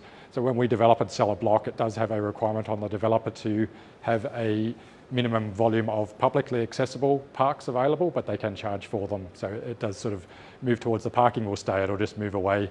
But if we went back to 1 of 2 to 8, it's not a free car park. Possibly a few people are getting some freebies with loose regulation in terms of parking in that spot, but it does have a limitation. If you look at the signs, it does have a 1 to 2 hour limitation. So they are always transitional. The parking will absolutely stay. It's more just it'll have a building on top and the parking will start to move towards basement. In terms of the expectations for 232, that would absolutely be it as well. It's not currently on the ILRP, but we Gungahlin Town, the Suburban Land Agency are looking at those blocks and vacant blocks in terms of their future development potential, so that when they do move on to the ILRP or opportunities to get them out, that'll happen. So we have actually, to be very transparent, been looking at that block more recently with the work from EPSDD on the community centre and starting to look at how does that now interface with the potential development potential for the rest of the block. But if there was a move, or if we were to release that, it is a park and ride now, so there would be a need to offset that park and ride somewhere else. So we do consider those things as part of development. One of the things I'm going to say is when it's removed and people need to pay for parking, essentially what's happening at the moment, I don't know whether you're aware of it or not, is that most of the parking now, if you go down towards the oval and go down towards where the car wash is and the vet and all that sort of stuff, that place is an absolute mess. And because everybody's now parking down in that area, that you literally can hardly even get into the area. I mean, it's made worse by the fact you've got 2 petrol stations adjacent to each other, which from a planning perspective wasn't great to get into. But now if you try and go down those side streets, everybody's parking there. Why are they parking there? Because it's the only place where they feel that they can park for free parking and all that sort of stuff, and they're making their way up there. And it's, as I said, you're just forcing people further down. The other thing that you mentioned is that the planning provisions have been changed, and you're only really mandating commercial on the first level. And I think that's one of the things that's been successful within the town centre, is that, and I think the balance was right between residential apartments and commercial, because there was a second story of commercial sort of included in that. 228 in particular. Yeah, and I think that a mistake was made with the block that was on the sort of more on the corner. I think it was 60 or something. It's further down, more towards or maybe it was 58. More from 58 down towards 229. There was an apartment complex that went up that only had ground floor sort of commercial. It doesn't fit with the rest of the town centre, you know, and it took a really, really long time for anything commercial to even go down there. And I think they've got a fresh food market and something else there. It doesn't fit. And I think the reason why it feels so different is because there's no two levels of it. I don't feel that residential, that commercial is really somewhere that I can go as part of the community and sort of use and utilise. Sure. And I sort of think that I think you're going to make a big mistake, and I think a big mistake was made in changing the planning rules that applied to that to remove that sort of restriction. Sure. And I think, again, this is the problem, is the government is sort of leaning more towards sort of making it easier for developers in order to make the majority of the development residential rather than commercial, and the commercial just becomes like the towers, the infinity towers and all that sort of stuff that, you know, talked about in the plans, that there would be coffee shops and there would be pizza shops down the bottom and it would be a vibrant sort of area down there. It's sort of getting there kind of at the moment, but most of those shops were abandoned and nothing went there for a long time. And I would hate to see prime real estate right in the centre of the CBD that used to be open air car parking that was sort of open to the majority of the community not have those provisions for a second story commercial, because I think that is nobody complains about residential in the town centre. Why? Because the residential works quite well, because the majority of it kind of feels like open for commercial, and the apartments are sort of secondary to the commercial. Sure. And I'd like to see that within that development that's going forward there. We'll definitely take that one on board. So it is a commercial core zoned block, so the commercial is in the zoning, and we'll be taking a focus on the commercial outcomes are quite important for that block. And that's one of the things we're trying to alleviate here is the concern that we had in Casey, where people just were really against the residential sort of side of things. They kind of like, and I kept saying to the developer, if you had more commercial there, it probably would be less of a problem, you know, but when you start putting residential apartments right in the centre of the town centre, which is what the consultation about Gungahlin East was about trying to get that mix right, so that therefore the community is not disappointed. So thank you. That would be good to take that on board about that second story commercial. So I can pretty well guarantee on that block there that people don't stick to our car parks. It's all day, because I go past there all the time and it's packed out with cars around the edges, and essentially it's not enforced. Like I said before, if you do have parking restrictions, there's no point in having a restriction or a law unless you're going to enforce it. Yep. So if you don't enforce it, people will park down the street further away. Yep. So put signage up there that says no standing any time, or maybe 2 hour car park, and then enforce it. And then maybe you could actually build a 5-story car park and Wilson's can go in there and make some money off it, and you've got 5 stories of car parking. I've never, in all the time I've been here, I've never heard a presentation that says, we've heard what you're on about, people aren't getting the message, they're all driving cars still, so that's just the way Canberra is. We've recognised that. We're going to put in a 6-story car park for you. No. We're going to put in a mixed use, and we might mandate the bottom floor for commercial if you're lucky. Yep. Yeah, no. So what I would like to see is not having the developers get what they want, leveraging on the politicians, and they go, yeah, she'll be right, mate, we'll make that happen. And then that's written into the change planning rules. I know you can't do anything about it because you have to actually do the job that you have to do, but it goes back to the community, part of the community council. We need more interested, agitated, angry people at community council meetings that are prepared to take the argument to the government. And then the government has to feel nervous, and then they might do what the community wants. Yeah. So, but yeah, look, turn an open air car park 1 story into 5 stories, and then a lot of your parking troubles will go the other way. Thank you, Andrew. It's always a pleasure to have you on the meeting. Sure. I just got a couple of questions, sorry, before he... Yeah, easy. So with this one, we got a does not prohibit residential. So what percentage we are looking at in terms of commercial versus So the old territory plan was that two stories of non-residential. Yeah. My understanding is there's some changes in the new territory plan, so I couldn't give you the percentage off the top of my head. It's more that ground floor will be mandatory commercial, and then there's that opportunity for that second floor to potentially be flexible. So we're reviewing that in terms of compliance with the current territory plan now. And how many floors we think it could be? Look, my understanding under the old territory plan was about 6. They typically do an envelope or a number of floors. I haven't actually double checked myself on the new territory plan, but I would suspect it's a similar scale around that 6 type floors. Yeah. So I would be interested to see the percentage, how that's going to...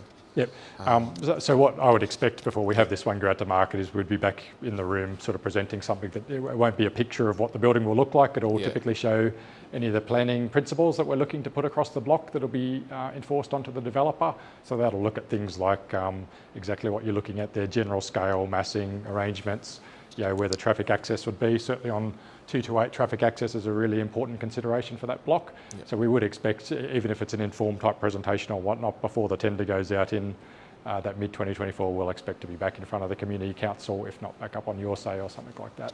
Yeah. Yeah, it'll typically present through elements of that. We try not to be so onerous onto a development that it doesn't give any flexibility for a developer to come up with their options, but we do like to look at what's the key principles. So things like traffic and access, height, any mandatory requirements around commercial if it's not in the planning principles already. So again, the Taylor Local Centre is a good example of that, where we mandated a minimum amount of commercial that wasn't in the current territory plan. It already had the active frontage, so we thought we would get it, but we sometimes put a few extra provisions in there just to make sure that we're going to get a good outcome. Yep. The traffic flow. Yep. And just to manage expectations, some of that happens with other parts of government, so we do engage with other parts of government when it comes to elements like that. So there's referral entities that either have to approve or endorse, or there's other parts. So it is quite a complicated process in terms of that engagement before the blocks get out. And then afterwards, when the developer puts their DA through, it goes through those processes again, whilst also noting your comments before that sometimes you're feeling that the DAs aren't always getting the best results. So definitely point noted. Yeah. So the other thing as well, in terms of the commercial entity, looks like it's retail outlets and those kind of things. So I was just wondering, are you going to have some space for like office space in that? So we've got retail and service outlets and those kind of things. Would it include like a workspace, like office space? It's a permissible use, yes.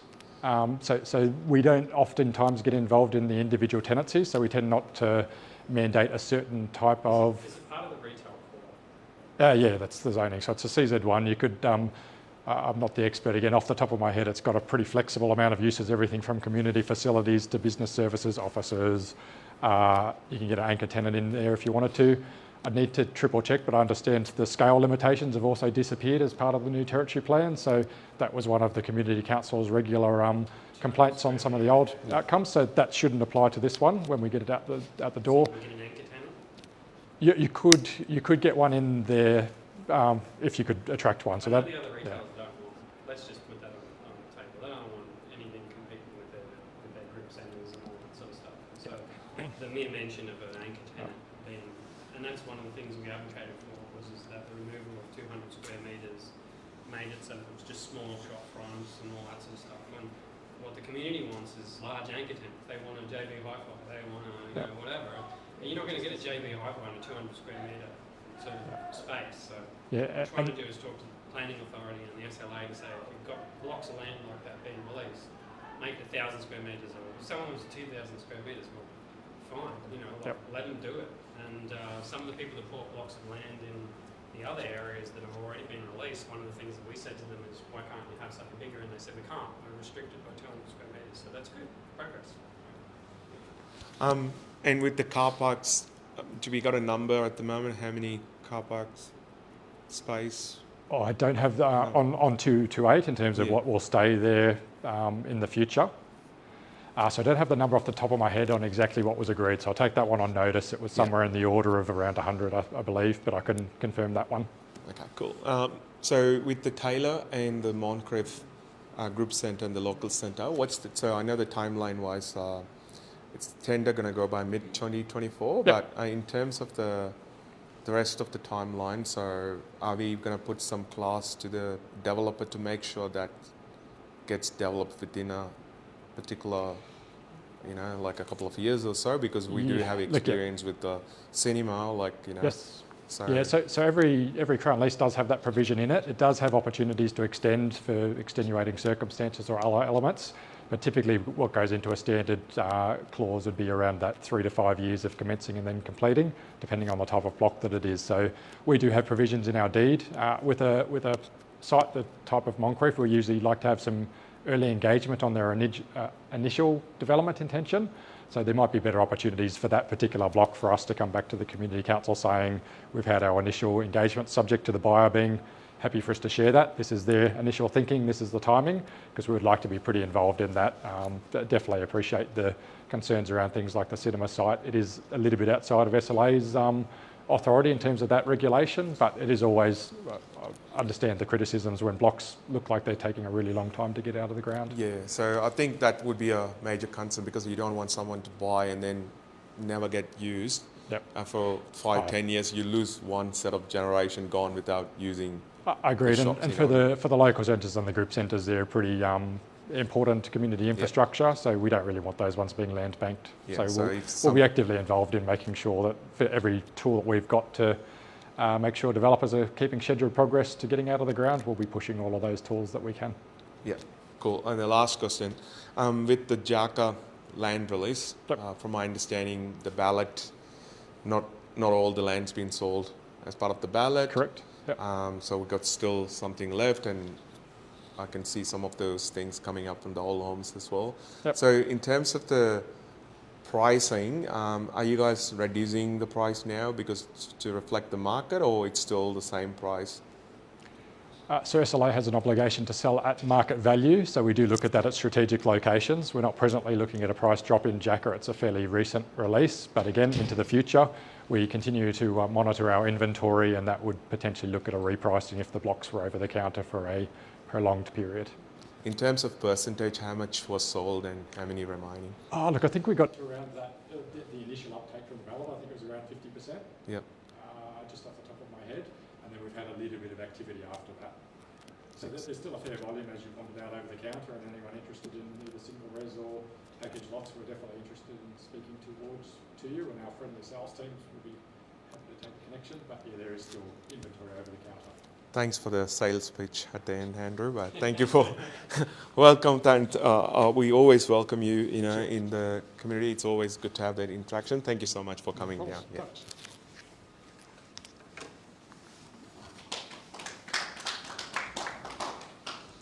All right. Thanks everyone for coming down, and once again, welcome to the new committee, and thank you for the outgoing committee for all the services, and thank you for tuning with us, and thank you for coming down. God bless and have a good night.